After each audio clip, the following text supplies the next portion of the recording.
जरांगेने शिंदे समितीच्या बैठकीमध्ये कोणताही तोडगा नाही। मनोज जरांगे यांच्याकडून उपोषणातून माघार घेण्यास नकार। आरक्षण देण्याचं काम शिंदे समितीचं नाही, जरांगेंचं वक्तव्य। आरक्षण देण्याचं काम शिंदे समितीचं नाही, शिंदे समितीला पाठवणं म्हणजे राज्याचा आणि राज्य सरकारचाही अपमान। मनोज जरांगे पाटलांचा राज्य सरकारवर हल्लाबोल। आरक्षणाचा जीआर काढल्याशिवाय आंदोलन सोडणार नाही, जरांगेंचा निर्धार। तर आम्हाला 6 महिन्यांचा वेळ लागणार, शिंदे समितीचं उत्तर।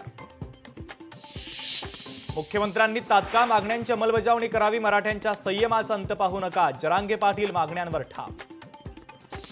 मुख्यमंत्री देवेंद्र फडणवीसांना महाराष्ट्र अस्थिर करायचाय, जरांगेंची टीका।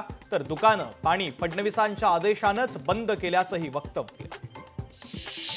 जरांगे परत का आले याचं उत्तर शिंदेच देऊ शकतात। आंदोलनासंदर्भात मनसे अध्यक्ष राज ठाकरेंचं सूचक विधान।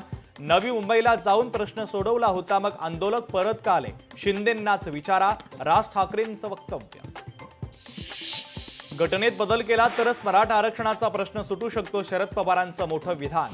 तामिळनाडूत 72% आरक्षण दिलं जाऊ शकतं, तर घटनेत बदलही करता येऊ शकतो, पवारांचं विश्लेषण। आंदोलकांना सोयी सुविधा दिल्या नसल्याचा आरोप पालिकेनं फेटाळला। 321 स्वच्छतागृह, 450 सफाई कर्मचाऱ्यांसह रुग्णवाहिका तैनात केल्याची पालिकेची माहिती। आझाद मैदान परिसरात लाईट्सचीही सोय।